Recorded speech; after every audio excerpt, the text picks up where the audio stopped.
50 वर्ष की महिला लगभग जो प्रयागराज महाकुंभ जाती है और वहाँ जाती है, वो देखती है एक अघोरी बाबा को और वो अघोरी बाबा को देखती है और देखती ही रह जाती है। वो महिला उस अघोरी बाबा से नज़र ही नहीं हटा रही थी, वो उससे टकटकी लगा के उस महाराज की तरफ देखती ही जा रही थी। उस महिला के साथ अपने 2 बेटे भी थे।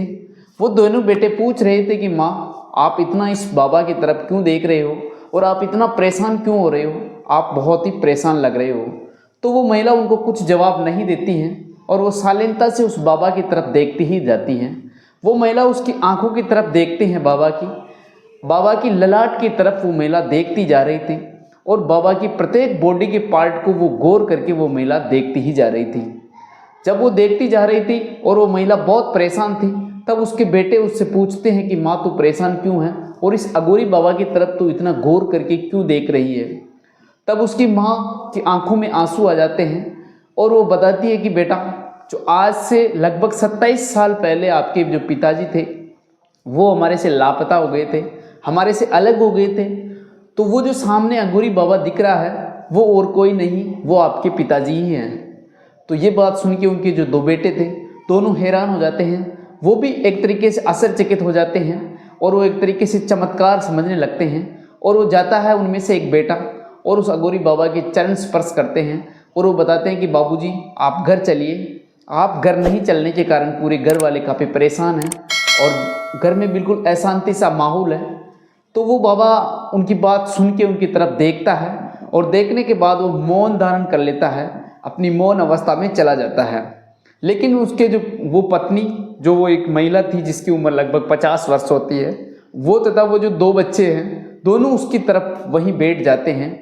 तो दोस्तों, आप कहानी के अंत तक जरूर देखना, बिल्कुल भी स्किप किए बिना देखना, क्योंकि ये दिल को छू जाने वाली कहानी है। कैसे वो बाबा लापता हो जाता है और वो कैसे अघोरी बन जाता है और जब कम से कम 2 करोड़ श्रद्धालुओं के बीच उस महिला को वो अघोरी बाबा से ही क्यों मिलन हुआ, ये आखिरकार चमत्कार कैसे हुआ। आप कहानी के अंत तक पूरी कहानी देखना, दिल को छू जाने वाली कहानी है दोस्तों। जय हिंद, जय भारत। मैं लोकेश स्वागत करता हूं हमारी क्राइम स्टोरी शो में। दोस्तों, मैं आपसे छोटी सी रिक्वेस्ट करता हूं कि अगर आप चैनल पे नए हो तो चैनल को सब्सक्राइब करना ना भूलें और बेल आइकन दबा देना, जिससे कि हमारा नया वीडियो आने के आपको नोटिफिकेशन मिल सके। दोस्तों, आज की जो सच्ची घटना बताने जा रहा हूँ वो बहुत ही रोमांचक कहानी है, दिल को छू जाने वाली कहानी है। दोस्तों, आज की कहानी झारखंड प्रदेश की जिला लगता है धनबाद और धनबाद में भूली टावन थाना इलाके में गांव लगता है श्यामनगर।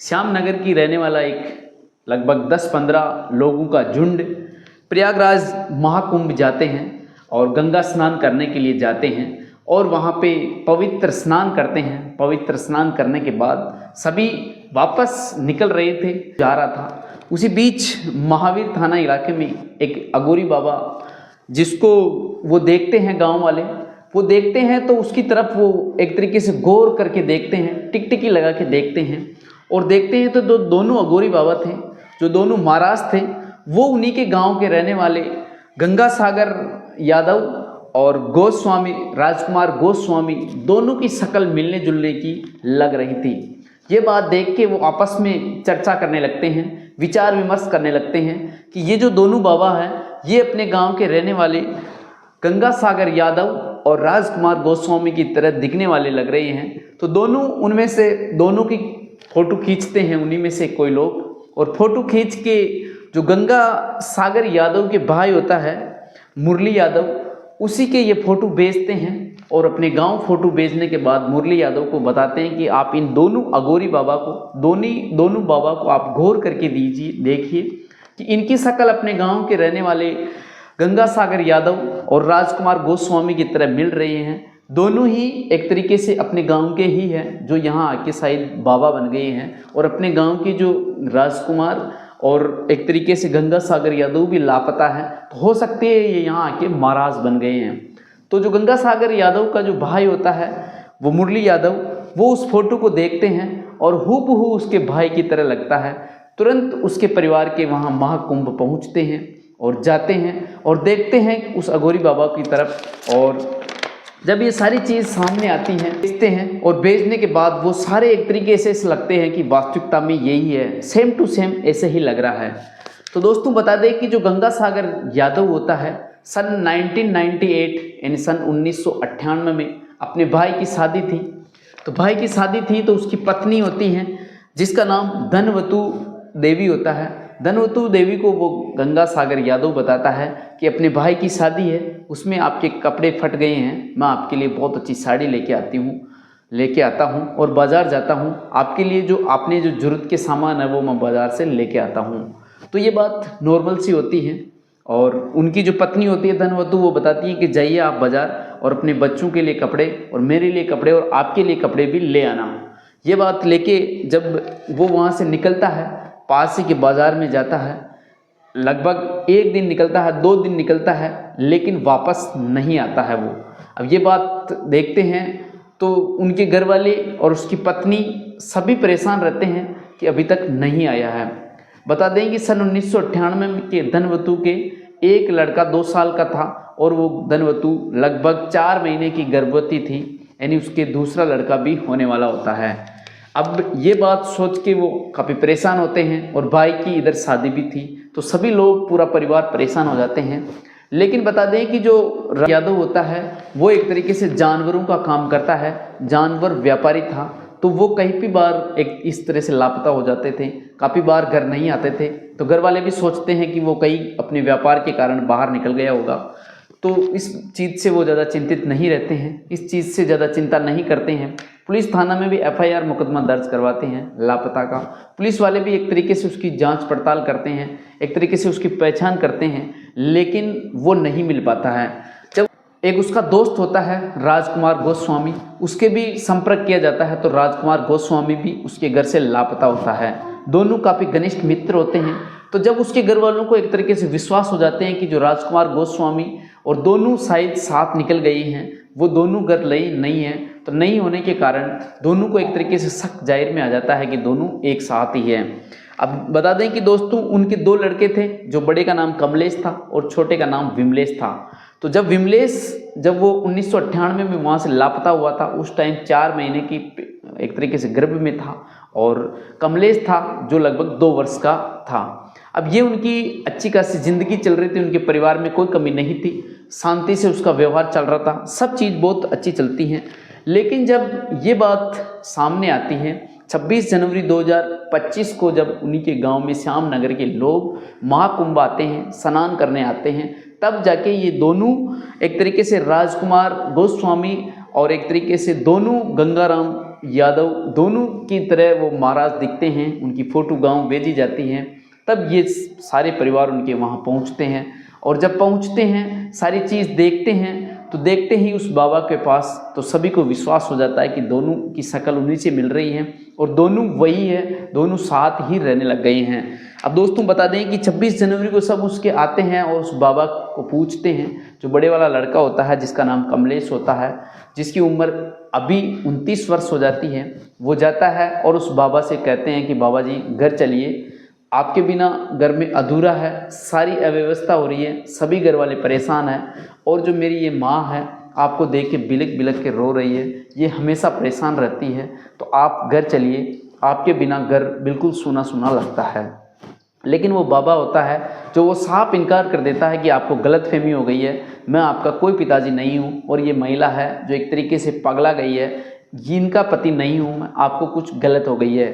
वो अपना एड्रेस अगोरी बाबा जो बाबा जी होते हैं वो बताते हैं कि मैं बनारस का रहने वाला हूँ, काशी का, मेरे 5 बच्चे हैं, मेरी पत्नी है, मेरे माता पिता है, मैं बचपन से ही बनारस में रहा था और काशी में ही मैं एक तरीके से ये कहने का मतलब महाराज विद्या करने लग गया था। उसके बाद मैं यहाँ पे आया हूँ, बाकी आपको गलतफहमी हुई है, मैं आपके कुछ भी नहीं लगता हूँ।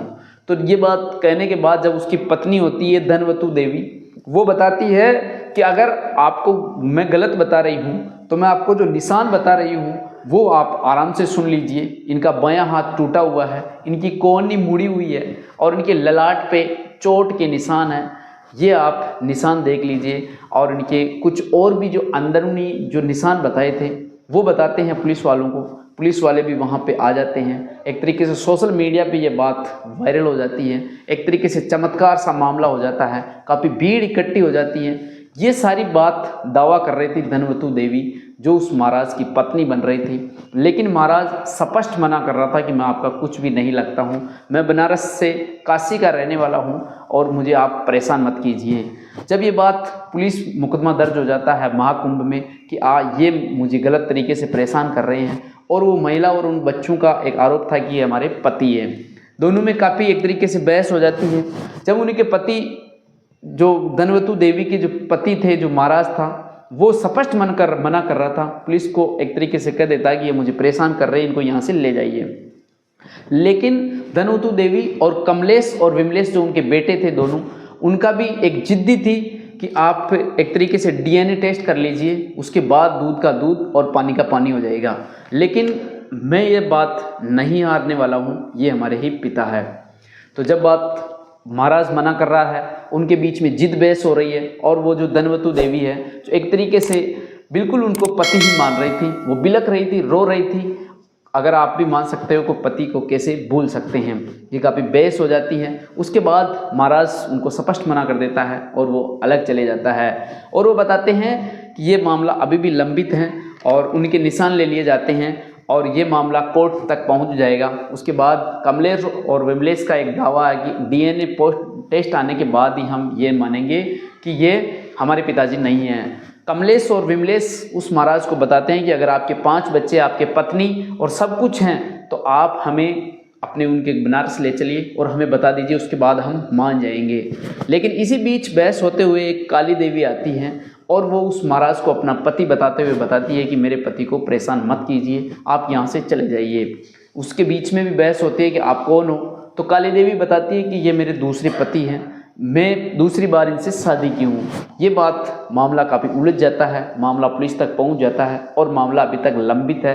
ये मामला कोर्ट का आदेश आने के बाद ही स्पष्ट हो पाएगा कि आखिरकार वो महाराज उस धनवतु देवी के पति हैं या रियल में बनारस के काशी के रहने वाले हैं, या वो काली देवी जो महिला थी, एक तरीके से वो भी महाराजनी बनी हुई थी, उन्हीं के पति हैं। ये मामला कोर्ट का आदेश के अनुरूप ही हो पाएगा। लेकिन ये चमत्कार कर देने वाला मामला सोशल मीडिया पे काफ़ी वायरल है, जो आप भी देख सकेंगे। दोस्तों, हमारा उद्देश्य किसी को प्रताड़ित करना या किसी को दुखी करना या किसी की आत्मा को ठेस पहुंचाना नहीं है। हमारा उद्देश्य सावधान, अलर्ट और सतर्क करने का है। जब तक आप सावधान, अलर्ट और सतर्क रहिए,